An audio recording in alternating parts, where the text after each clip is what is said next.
I am lost in a rainbow, no rainbow song. Hello, good morning from Chitkul. এখন আছি চিটকুলে, আর এখান থেকে বেরিয়ে আজকে যাব নাকো, টাবো, এগুলো দেখব। তো পেছনের ভিউটা তো তোমরা কালকেও দেখেছো, এখনও দেখতে পাচ্ছ। এখন আমরা ব্রেকফাস্ট করে রেডি হয়ে গেছি পুরোপুরি। ব্রেকফাস্টে ছিল আজকে পোহা আর আলু কে পরাঠে। তো আমি এই কদিন ধরে সবার সাথে হিন্দিতে কথা বলছি যে আমারও মাঝে মাঝে কথা বলতে বলতে শুধু হিন্দির টান চলে আসছে।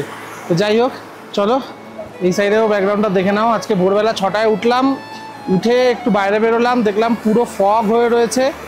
সো আবার ভেতরে গিয়ে কিছুক্ষণ বসলাম, কিছু ড্রোন শটস নিলাম, তারপরে বেরিয়ে দেন এখন পুরো রোদ হয়ে গেছে, মনে হচ্ছে জ্যাকেট এবার খুলে ফেলতে হবে। তো চলো যাই, আস্তে আস্তে বেরোই। আমাদের ব্যাগসগুলো এখন লোড করা স্টার্ট হয়ে গেছে গাড়িতে। তো রাস্তায় যেতে যেতে কথা হচ্ছে। এখন আমরা তাবো যাওয়ার পথে মাঝখানে একটা জায়গায় দাঁড়িয়েছি। পেছনে দেখতে পাচ্ছ ওয়াটারফল রয়েছে, সবাই সামনে গিয়ে ছবি টবি তুলছে। তো কেমন লাগছে জায়গাটা বলো, কমেন্টে অবশ্যই জানিও যে জায়গাটা কেমন লাগছে। এটার পেছনে লেখা আছে দ্য রাপচিক ক্যাফে। তো জানি না এই ক্যাফেটা অ্যাকচুয়ালি কোথায় বা কী, বাট অনেকগুলো জায়গাতে, সামনেও একটা জায়গাতে দেখতে পাচ্ছি যে দ্য রাপচিক ক্যাফে লেখা আছে। পেছনে ওয়াটারফলটা রয়েছে, বেশ একটা সুন্দর অ্যাম্বিয়েন্স। তো অলরেডি বাস থেকে নামার পরে 5 মিনিটও হয়নি, তারা দেওয়া স্টার্ট হয়ে গেছে ট্যুর গাইডের যে চলো এবার আবার বাসে উঠতে হবে। তো যাই হোক, চলো ওয়াটারফলে দুটো শট নিয়ে এখান থেকে বেরোবো, বেরিয়ে এগোতে থাকি।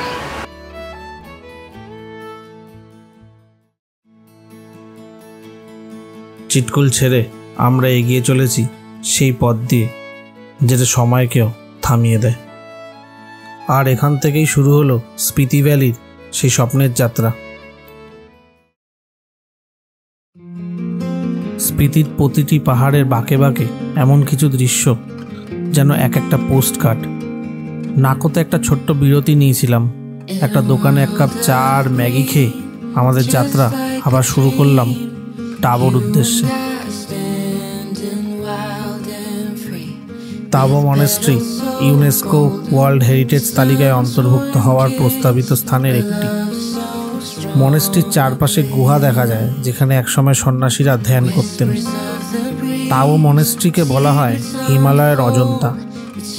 এই মনেস্ট্রিতে এখনও মঠবাসী সন্ন্যাসীরা প্রাচীন শিক্ষা ব্যবস্থা অনুসরণ করে বৌদ্ধ দর্শনের চর্চা করেন।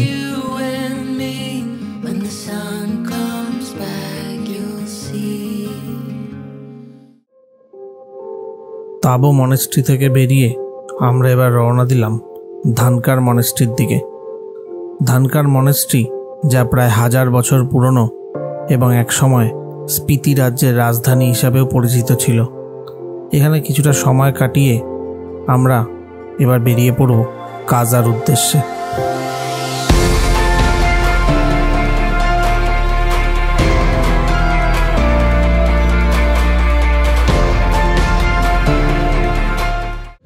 এখন এই মুহূর্তে আমি দাঁড়িয়ে আছি লাংজাতে, সেই বিখ্যাত বৌদ্ধ মনেস্ট্রির সামনে। আজকের আমাদের অনেকগুলো জায়গা ঘোরার আছে, কি মনেস্ট্রি, হিকিম, কমিক, আর এইটা। বহুদিনের শখ ছিল এই জায়গাটাকে আসবো, নিজের চোখের সামনে থেকে দেখবো। তো আজকে দেখতে পেরে আমি কি বলে এক্সপ্রেস করব তোমাদেরকে আমি বুঝতে পারছি না, বাট চলো যতটা পাচ্ছি তোমাদেরকে আমার ক্যামেরার মাধ্যমে দেখানোর চেষ্টা করছি। লাংজার এই বুদ্ধ মূর্তির সামনে দাঁড়িয়ে মনে হচ্ছিল যেন পাহাড়ের প্রতিটা নড়াচড়া সে নিজে চোখে দেখছে। আচ্ছা, তোমরা কি জানো এই মূর্তিটি ভবিষ্যতের মৈত্রেয়ের প্রতীক, যিনি শান্তি ও প্রজ্ঞার বার্তা নিয়ে পৃথিবীতে আসবেন বলে মনে করেন এখানকার বাসিন্দারা। বুদ্ধ মূর্তিটি একটি পাহাড়ের চূড়ায় স্থাপন করা হয়েছে, যেখান থেকে পুরো লাংজা গ্রাম এবং আশেপাশের তুষারাবৃত পর্বতমালার অপূর্ব দৃশ্য দেখা যায়।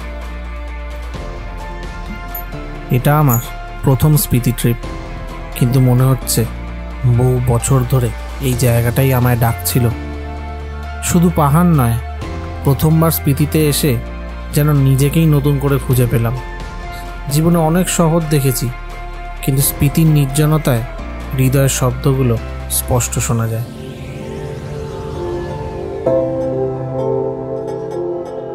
সো লাংজা থেকে আসার পরে আমরা এখন চলে এসেছি কমিক মনেস্ট্রিতে। কমিক মনেস্ট্রিতে দাঁড়িয়ে এখন আমি ব্লগ করছি। এখান থেকে ফটোস ভিডিওস তোলা হয়ে যাবে। দেন এখান থেকে আমরা বেরিয়ে চলে যাব হুকিমের দিকে, যেখানে ওয়ার্ল্ডস হাইয়েস্ট পোস্ট অফিস রয়েছে। আমার পেছনের এই অ্যাস্থেটিক জায়গাটা তো দেখতেই পাচ্ছি। এখানে আমরা ফটোস ভিডিওস কিছু নেব। আর পেছনে রয়েছে কমিক মনেস্ট্রি। তো একটু বাদে মনেস্ট্রিতে যাব, গিয়ে যা যা ডিটেলস আছে জানতে পারবো, তোমাদেরকে বলবো। তো চলো ভিডিওটার সঙ্গে থাকো, আর লাস্ট অবধি দেখতে পাবো। মনেস্ট্রির ভেতরে ভিডিও করতে বারণ করার জন্য আমরা ভেতরের কোনো শট নিতে পারিনি, কিন্তু এবার আমরা রওনা দিলাম সেই জায়গার উদ্দেশ্যে যার জন্য আমি অনেকক্ষণ ধরে ওয়েট করে আছি, আর হয়তো তোমরাও। Oh, dandelion, the strength that you've shown, stronger each year. Look how we hold on through the toughest of times. কি মনেস্ট্রি সমুদ্রপৃষ্ঠ থেকে প্রায় 13,668 ফুট উচ্চতায় অবস্থিত। এই মনেস্ট্রি থেকে পুরো স্পিতি উপত্যকার অসাধারণ দৃশ্য দেখা যায়। এই মনেস্ট্রির স্থাপত্য একেবারে দুর্গ বা কেল্লার মতো। বিভিন্ন ভূমিকম্প আক্রমণের শিকার হয়েছে এই মনেস্ট্রি, তাই বিভিন্ন সময় পুনর্নির্মাণ করে এমন চেহারা তৈরি হয়েছে। আমি যেদিন কি মনেস্ট্রিতে ভিজিট করি সেদিনকে ওখানে কিছু সাংস্কৃতিক অনুষ্ঠান থাকায় মনেস্ট্রির ভেতরে ঢুকে ঘোরাটা পসিবল হয়নি, তাই বাইরে থেকেই তোমাদেরকে যতটা পসিবল মনেস্ট্রির ভিউ দেখালাম। তোমরা অবশ্যই দেখে জানিও তোমাদের কেমন লাগলো। আজকে আমাদের কি মনেস্ট্রিতে লাস্ট আসা ছিল। কি মনেস্ট্রির ওপরে যাওয়ার ইচ্ছে ছিল, বাট ওদের একটা ফেস্টিভ্যাল চলছে আজকে এখানে। তো স্পিতির একটা ফেস্টিভ্যাল চলছে, গিউটুরু বলে কোনো ফেস্টিভ্যাল হয়। তো সেটা হচ্ছে, যতটা পেরেছি দেখানোর চেষ্টা করেছি। এত ভিড়, আজকে কি মনেস্ট্রিতে আনলাকিলি আমরা উঠে পুরোটা এক্সপ্লোর করতে পারবো না, বাট কোনো অসুবিধা নেই, কোনো দুঃখ নেই। বিকজ মানে কি মনেস্ট্রি সম্বন্ধে জানলাম, এখানে অলমোস্ট 250টা মঙ্ক থাকে, ঠিক আছে, যারা তোমাকে মেডিটেশন সম্বন্ধে এডুকেট করবে। তুমি এখানে আসলে পরে অনেক কিছু জানতে পারবে। তো এটা আমার আজকের লাস্ট ডেস্টিনেশন। তোমরা যখনই আসবে অবশ্যই কি মনেস্ট্রির ভেতরে গিয়ে কী শুনতে পেলে, কী জানতে পারলে, আর কী দেখবে, অবশ্যই আমাকে কমেন্টে জানিও। এই ট্রিপটা প্ল্যান করা হয়নি, একরকম পালিয়ে এসেছিলাম সব কিছু থেকে। শহরের কোলাহল, দায়িত্ব আর একরাশ অভিমান পেছনে ফেলে আমি এসেছিলাম শুধু একটু নিঃশ্বাস নিতে। কিন্তু পাহাড় আমাকে শুধু শান্তি দেয়নি, এই পাহাড় আমাকে আমার নিজের সাথেই পরিচয় করিয়ে দিয়েছে। সেই আমি যে হারিয়ে গেছিল ভিড়ের মধ্যে, এখানে এসে আমি আবার তাকেই খুঁজে পেয়েছি।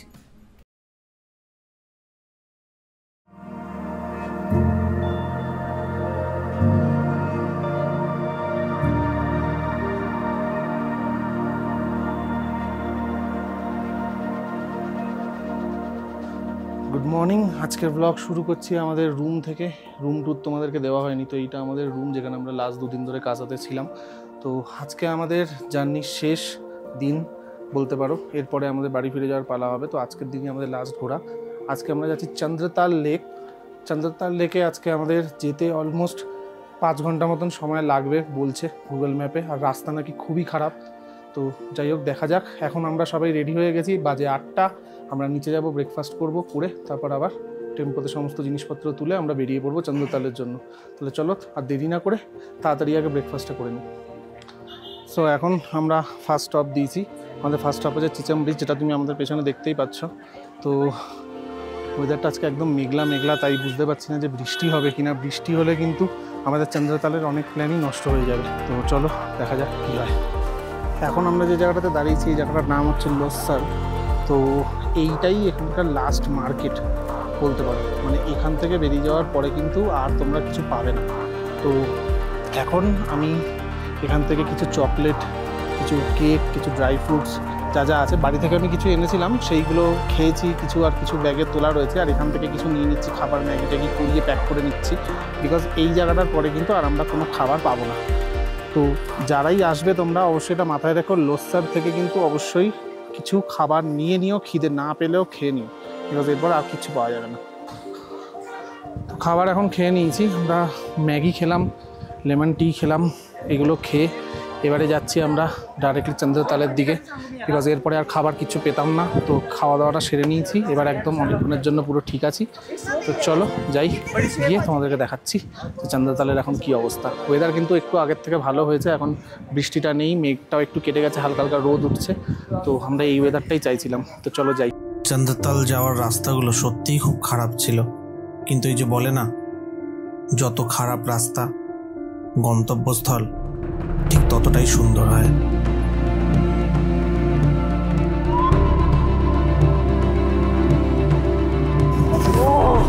এখন পেছনে ওয়েদারটা তো দেখতেই পাচ্ছ। এখন আমরা আছি কুঞ্জুম মাতার মন্দিরে। কুঞ্জুম মাতার মন্দিরে কিছুটা টাইম কাটিয়ে নেওয়ার পরে অ্যাট লাস্ট আমরা পৌঁছে গেলাম স্পিতি ভ্যালির সব থেকে মায়াবী জায়গাটায়, চন্দ্রতাল লেক। চন্দ্রতাল এক স্বপ্নের নাম। নীল আকাশ, তুষার ঢাকা শৃঙ্গ, আর মাঝখানে এই চাঁদের মতো হ্রদ। এই জায়গায় এসে বোঝা যায় প্রকৃতি কতটা নিখুঁত হতে পারে। অনেকটা পথ পেরিয়ে ধুলো, মাটি, ঠান্ডা হাওয়া এইসব অতিক্রম করে যখন সব শেষে চন্দ্রতালে এসে পৌঁছাই, মনে হয় সব কষ্ট সার্থক। এই যে জলের কালারটা এতটাই নীল, মানে এতটাই পরিষ্কার যে ধারের সাইডগুলো যেহেতু সাদা বালি, তাই ওই জায়গাগুলো একটু সাদাটে লাগছে, আর বাকি পুরো জলটাই একদম ঘন নীল, মানে পুরো আকাশের রিফ্লেকশানটা পড়েছে, আর মানে একদম ব্লু টিন্ট জল, হেভি সুন্দর লাগছে দেখতে। আর পেছনের ব্যাকগ্রাউন্ডটাকে নিয়ে তো কিছু বলারই নেই, মানে এত দুর্ধর্ষ ব্যাকগ্রাউন্ড। জাস্ট আমার এই পেছন দিকটা দেখো, ও মাই গড, মানে সত্যি অনেক কষ্ট হয়েছে আসতে, বাট কষ্টটা করে ভালো লাগছে। মানে লাস্ট যে ডেস্টিনেশনটা, একটা হিন্দিতে একটা কথা আছে যে মজা মঞ্জিল কা নেই সফর কাই হতা হ্যায়। তো সত্যি মানে জার্নিটাই আসল মজার। এইখানে পৌঁছে মানে এবারে আর বাড়ি যেতে ইচ্ছা করছে না, বাট তাহলেও ফিরে তো যেতেই হবে, এটাই নিয়ম। আবার কোনো নতুন জায়গায় যাব, নতুন জায়গায় এক্সপ্লোর করব, তোমাদেরকে তুলে ধরে দেখাবো। তো তার জন্য তোমাদেরকে এই মানুষটাকে সাপোর্ট করতে হবে, এই চ্যানেলটাকে সাপোর্ট করতে হবে, সাবস্ক্রাইব করতে হবে, লাইক করতে হবে। তো করে দিও, আর ভিডিওটা ভালো লাগলে বন্ধুদের মধ্যে শেয়ারও করে দিও। আজকের মতো বিদায়, কিন্তু কথা দিলাম আবার ফিরব এই পাহাড়ের কোলে, এই আকাশের নিচে। চন্দ্রতাল, আবার দেখা হবে খুব তাড়াতাড়ি।